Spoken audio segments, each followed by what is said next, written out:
Good morning po sa ating lahat. Isang maganda at pinagpalang umaga.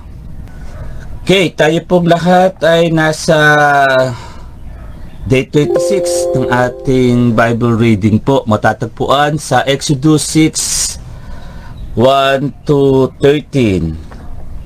So tayo po ngayon nagpo-focus sa verses 6 to 8 ng Exodus 6. At yun nga po, sa Exodus 5, kahapon, nabanggit ni Pastor Yan, yung mga nangyari.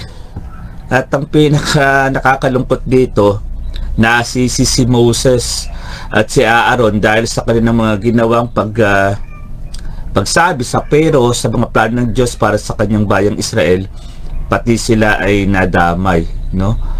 At yun nga talagang sila ang sinisisi sa matinding mga pahirap, pabubugbog na ginagawa ng mga Ehipsyo sa mga tagagawa ng bricks doon sa dako ng Egypt, dahil yun nga nag-utos ang pero na same quota ang kanilang gagawing mga bricks, pero sila pa rin ang maghahanap ng straw, no, ng dayami para sa kanilang mga gagawing bricks. So nung nakasalubong ng mga foreman na Israelita, si Aaron at si Moses, pagkatapos kausapin ng pero, ay naksisi sila, nadamay. At yun nga, imbis na magalit ang ginawa, ang pinakamagandang ginawa ni Moses, siya ay nanalangin doon sa verses 22 to 23 ng chapter 5. Now, dito sa chapter 6, makikita natin yung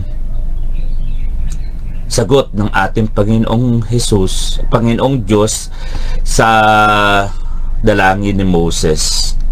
At ang pinakamaganda rito yung kanyang pangako, yung kanyang 7 vows of redemption, na kung saan ito yung title natin sa umagang ito, yung 7 I will ng Panginoong Diyos doon sa kanyang sagot sa mga nararanasang pagtutuligsa ni Moses at ni Aaron sa pero at sa kanilang mga kababayan.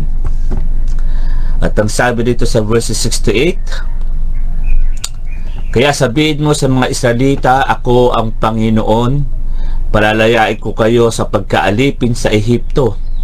Sa pamamagitan ng aking kapangyarihan, matinding parusang ibibigay ko sa mga Ehipsyo, at ililigtas ko kayo sa pagkaalipin. Ituturing ko kayong mga mamamayan at ako'y magiging Diyos ninyo. At malalaman ninyo na ako ang Panginoon na inyong Diyos na nagligtas sa inyo sa pagkaalipid sa Ehipto.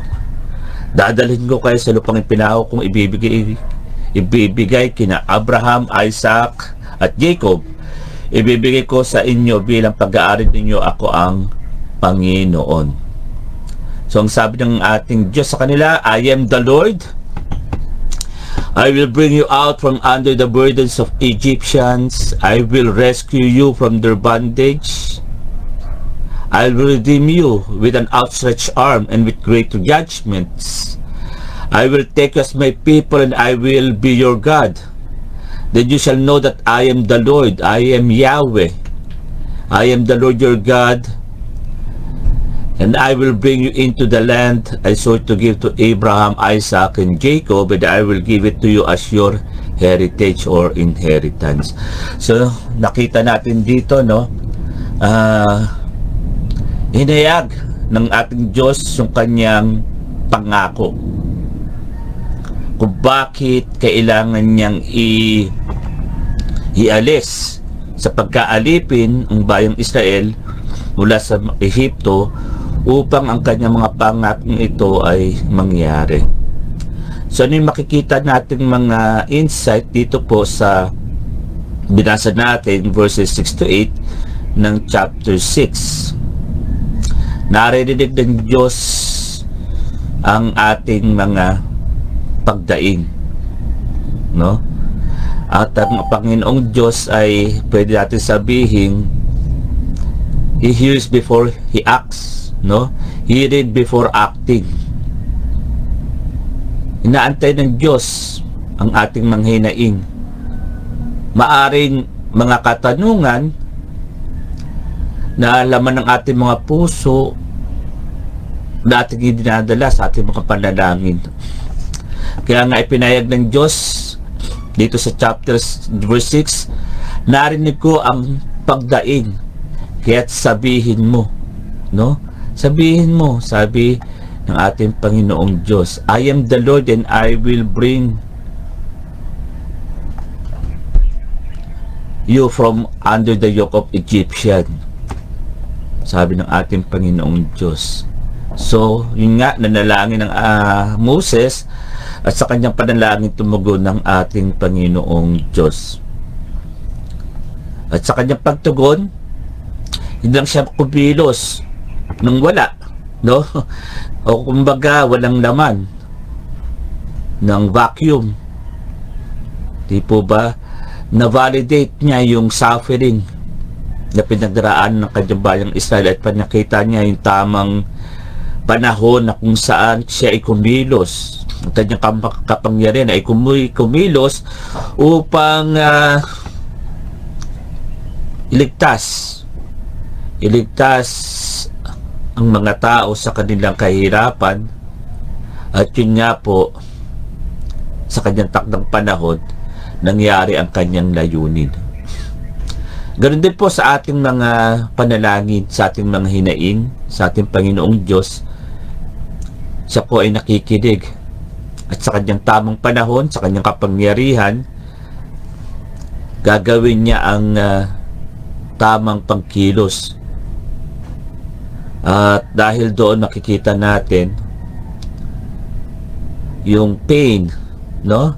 Yung ating mga sakit, yung ating mga pangamba, yung ating mga tanong ay it will turn into a purpose, katulad nung nangyari sa bayang Israel at kina Moses at Aaron, no? Yung kanilang mga pinagdaraanan na yon ay inalaw ni Lord upang napakinggan niya ang kanilang mga hinaing at ilabas sila sa pagkakaalipin mula sa bansang Ehipto. So, hearing before acting. Ito po ang ating Panginoong Diyos.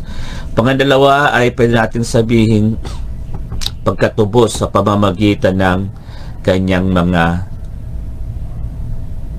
bisig, no? Redemption by outstretched arm. Ito ay hindi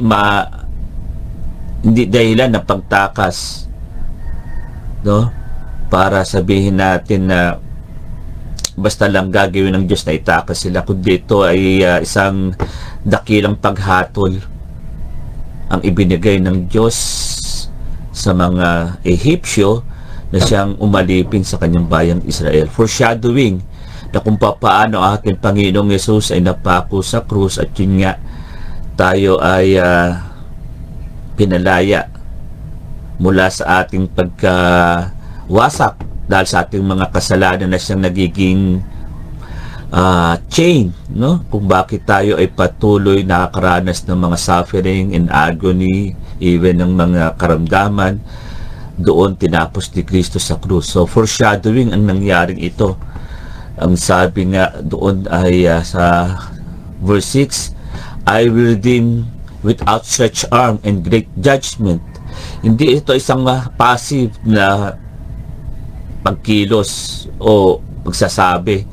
Ito ay pagpapakita ng kapangyarihan ng ating Panginoong Diyos kung paano kikilos siya ng may paghatol sa mga Ehipsyo na hindi lang pinahirapan kundi binubugbog pa ang kanyang mga tao dahil sa hindi pagkuha o hindi paggawa do sa tamang kota na hinihingi sa kanila. At doon nga pinapakita rito yung galit ng Diyos at kung papaano ang galit na ito against kay Pharaoh ang nagdulot ng kalayaan para sa kanyang bayang Israel. So katulad ng nangyari kay Kristo sa kanyang krus, doon natin nakita yung banal na puot ng Diyos sa kasalanan. At dahil doon, nagkaroon tayo ng tunay na kalayaan at nangyari ang lahat ng ito dahil sa kapangyarihan ng Diyos, hindi dahil sa ating mga pagsisikap. No? Tayo ay natubos, tayo ay nagkaroon ng kaligtasan. Hindi dahil sa ating mabubuting gawa, hindi dahil sa ating mga kabisihan, kundi dahil sa kapangyarihan ng Diyos. So same thing. No, itong lahat ng ito ay nangyayari, foreshadowing ng pagdating ng ating Panginoong Jesus. At dun nga po sa verses 7 to 8 ay nakita natin dito mula sa kanyang pagkatawag sa bayang Israel, ito ay kanyang inangkin. No? From people to possession. Sabi niya roon, I will take you as my people. Give it as a heritage, yung kanyang pangako na kung saan sila dadalhin.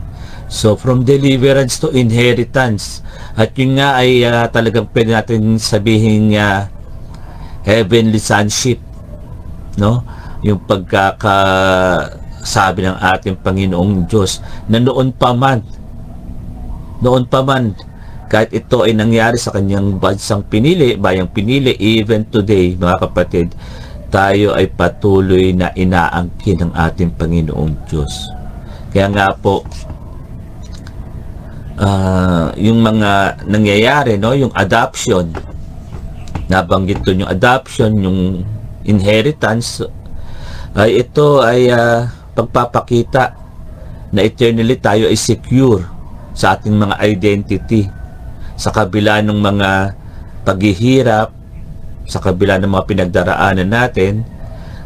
Tayo ngayon ay mga tagapagmana at meron tayong lugar doon sa langit kung saan tayo uupo. So nakita natin ang lahat ng ito dito sa verses 6 to 8, kung papaano ang istoryang ito ay ipinapakita sa atin ngayon ang tunay na purpose kung bakit nangyari iyon sa kanyang bayang Israel, no? Even ngayon, lahat ng ito ay sakop na tayo. Sakop na tayo ng mga paghihirap, pagdurusa, dulot ng mundong ito na sabi nga natin, broken world.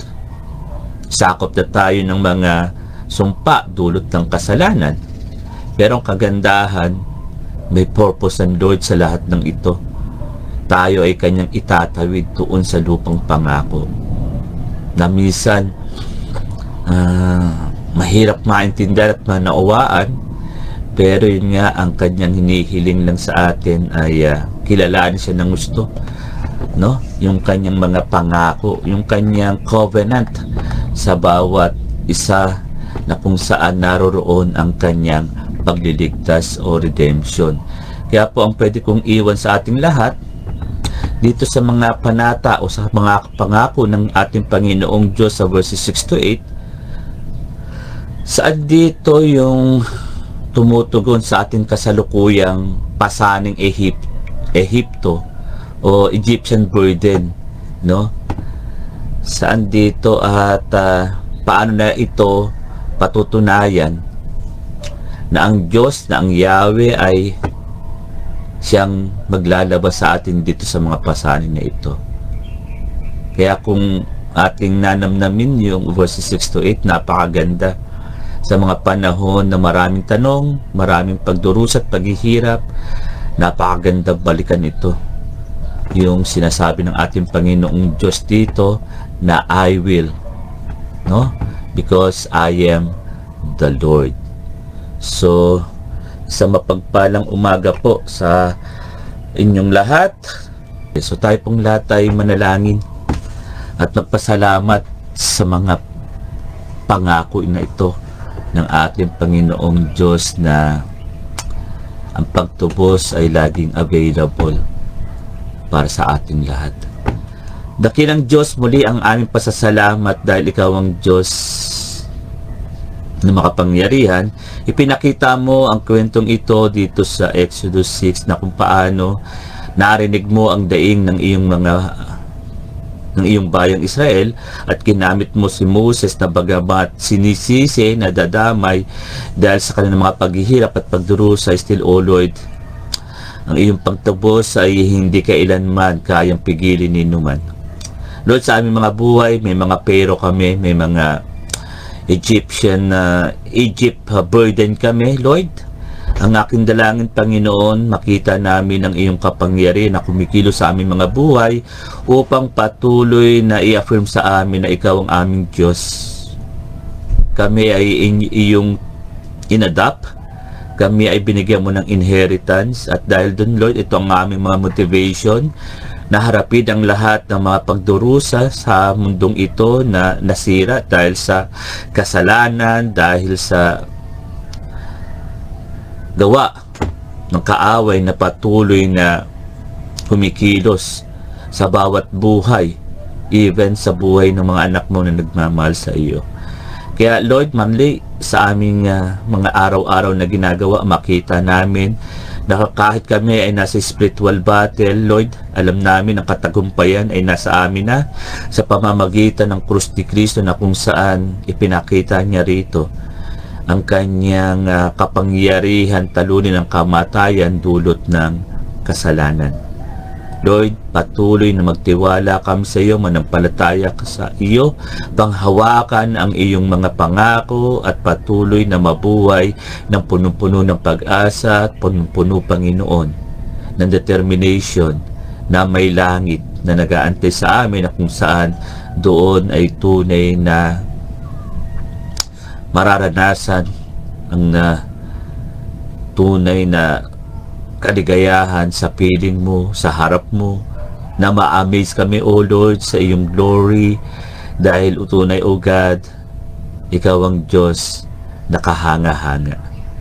Muli, aming Diyos, maraming salamat sa umagang ito. Maraming salamat sa mga kapatid ko na patuloy na nagdi-desire ng iyong mga salita. Maraming salamat, Panginoon, na hindi ka po ang iyong banal na Biblia upang patuloy na bigyan kami ng mga encouragement, inspiration that leads us, O Lord, to transform our thinking, ang aming mga buhay tungo sa isang pagiging katulad ni Kristo. Maraming salamat, O God. Continue to be with us, O Lord, sa buong maghapong ito. Ang lahat ng mga aming gagawin, iisipin, ang aming lahat ng aming mga sasabihin, O God, nawa ay kapulutan ng pagmamahal, kapulutan, Panginoon, ng pag-asa, at higit sa lahat, Lord, ikaw, Panginoon, ang matatanyag sa bawat buhay ng mga anak mo. Maraming salamat, aming Diyos. We love you and thank you for loving us first. Aming dinadalangin ito sa pangalan ni Jesus. Ang lahat ay magsabi ng Amen, Amen, and Amen. Muli, mga kapatid, sa mapagpalang umaga po sa ating lahat.